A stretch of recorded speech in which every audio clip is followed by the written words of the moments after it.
Hello everyone, John Wishman with Defensive Tactics. Another knife review for you. This is a knife I've had for a couple of years. It is a Civivi, made in China, blade that was designed by a man named Robert Terzuola. If you're familiar with the Griffin M10 that I've had a crush on for years, you'll know that knife was designed by Robert Terzuola. I'm just going to show you his logo here. I believe I'm at Terzuola, I believe. There we go. You can see that there. Pretty famous knife maker and designer. And how I came across this knife was I decided one day that I was going to bite the bullet and buy myself a Griffin.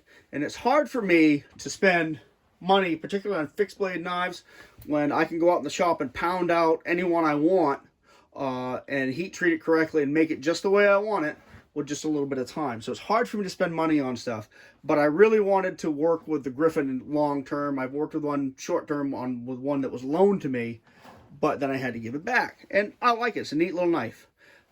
I've always preferred flat ground knives, however. So I started looking on Amazon and various websites for an M10. This popped up on Amazon. And I just happened to see the profile and said, "Oh wow, I kind of like that." You know, hunter's point or scalpel blade, whatever you're going to call it, with the false edge. And I've always liked that design as well. And then I saw who it was designed by and said, this is kind of neat. And then I saw how much they wanted for it, which was I think $66, and said, I might have to get one of those.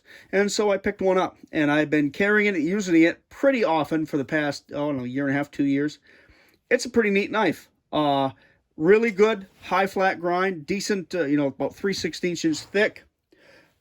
A thinner point, but it's not thin. It's not delicate. It's got a nice grind to it. The handle is micarta, and if you look at the way that's made pretty friggin' well. There's not a gap in the two slabs of micarta because this is two slabs of micarta that were rabbited out, a rabbit tang, not a rabbit, but a rabbit joint. Basically, two halves of material are carved out in the shape of the tang and inlet so about half the thickness of the tang, maybe a little bit more than half. So you put the tang into one side, glue it down, put the glue on the other side, put it together, then rivet it. And that's a nice way to make a let's say, cheat at making a narrow tang knife, or making a little bit more efficient narrow tang knife. But the fit of this handle is really, really well done. See how well you can see that here. No gaps. You can see a seam, but that's all you can see. For $66, that's a really well-made knife. I gave it to a friend of mine, and it kind of depressed him because he makes knives too. And he's like, yeah, this is why it's so hard to make a living as a knife maker in America. True and not so true. But this is what I consider a disposable knife. My friend Dave doesn't make disposable knives. He makes durable tools that will last you a lifetime. So what I also like about this knife is the sheath. The sheath is Kydex. It comes with a different kind of clip, and I'll show you that in a minute. But I put an Ulti clip on here. And I'm going to do a little bit of a diatribe on Ulti clips, because when these first came out, man, I thought they were the cat's ass. I was like, wow, finally somebody made a clip that doesn't get sprung, that holds well, that you can use with or without a belt, so you can use it on various clothing types and stuff like that. And I got one or two. Actually, I've got a couple on the wall that I haven't even used.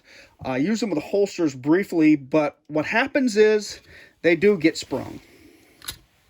They get bent up in here, and this clip doesn't hold as well. It doesn't lock down flat like this anymore.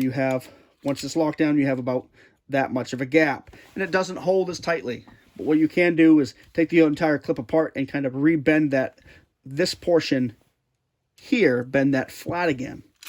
But that's the nature of the beast. What I like about it, that you can use this, it allows you to carry a knife to various locations when you're not wearing a belt. 99% of the time I wear a belt, but sometimes I don't. And this clips right on whatever I'm wearing at the time. This is a wicked good knife. I like it. I've used this a lot for chores. Did a little work on a deer with it.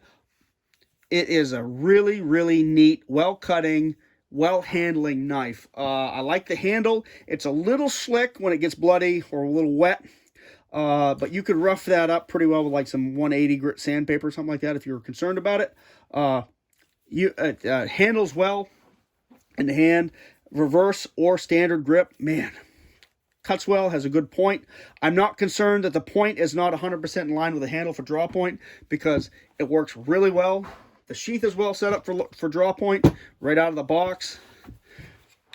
The retention is good, but not too much, because a lot of times, like in my earlier knives that were more outdoor focused, I had a lot more retention on there, so they didn't come out of the sheath very, very fast, because the concern was not losing the knife out in the woods.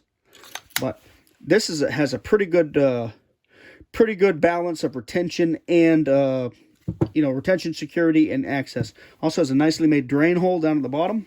But a wicked excellent knife for about 66 bucks. And this knife was actually so attractive to me that I bought two. This is the one I've been using, but I'm going to put this away for a second, and I'm going to show you how this comes in right from the factory. The box is a little dirty because it's been sitting on my bookshelf for quite a while, but this is how they were actually delivered when I got it. In plastic with a Tech Lock or a knockoff Tech Lock. Another bag for the knife. Cloth to wipe your knife off with. I think this is a Civivi sticker. Little brand information. And the knife. As well as this, nicely braided little lanyard.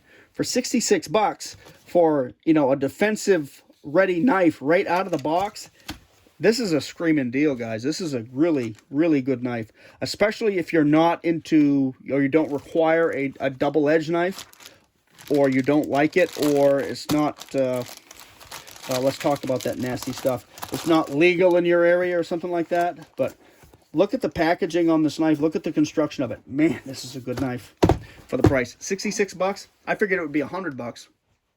And you could probably buy these and sell these for $125 at a gun show all day long. But these are really good. Again, I've said really good knife about 40 times in this review. But I can't say it's an outstanding knife, but it's pretty damn good. Drawbacks, maybe edge holding, but this sharpens really well. It cuts really well. Has a nice point on it. It's fine, but it's not too fine. It's not delicate. It's got a little jimping there if you're into that. You'd have to square the spine for a ferro rod, or just square this up here to use the your false edge. But man, it works well, even left-handed. Getting a little clumsy in my old age, but what else are you going to say about it? For 66 bucks, that's a hell of a deal on Amazon.com. So go out and get yourself a couple of them in there. They're a nice knife to have in the toolbox, tackle box, on your belt. Not too big, not too small. Excellent size. For primarily defensive knife, if this was a primary defensive knife, I would add a guard to it, because again, you're in the era or the mode here that you are relying on handle texture, shape, and design to keep your hand off that blade, and 99% of the time that's going to do it. But what happens when you get smacked what happens when you injure your hand in the fight? What happens when you break fingers right out the gate? What happens when you punch somebody and, break knuckles or something like that, and you just can't muster the hand strength to really clamp down on that thing, That's what I'm concerned about. But for everything else, man, this is a great knife. So, works great makes an outstanding tactical steak knife, travel knife, whatever you want to call it. Excellent, excellent knife. I'm probably going to make up a different style sheath for it, just because I want something that's not as noisy, not as stealthy. But anyway, go check out that Civivi. And Civivi makes a variety of other little knives too that are kind of neat. You can check those out too. But anyway, I hope you got something out of that. This is a knife that's kind of a sleeper. Still $66 on Amazon. I checked today, and I think it's a really, really good buy, which is unfortunate for the guys that make knives. All right, guys.